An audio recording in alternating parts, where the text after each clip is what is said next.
Custom number 7600. Replaced the piping down to the pump, installed the check valve, expansion valve, piped it over to here. Also had to replace this pressure switch. It would cut on and off, replace that. Also replaced the float. The float was full of water, cracked here at the top. Pretty much all the way around here. It was full of water, so it wasn't stopping the pump. Replace that. Now the tank is filling. I just let some water out of the tank.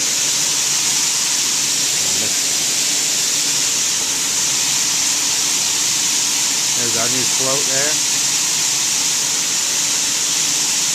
In about a minute or so, that float's going to turn the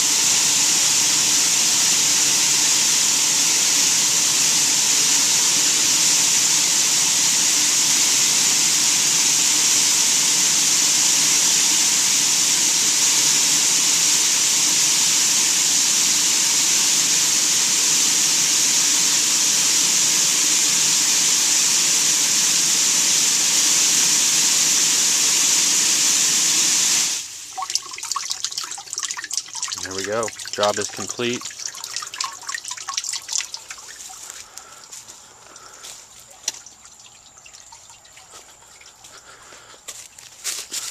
We got our pressure here at 60. There's our 60-40 switch here.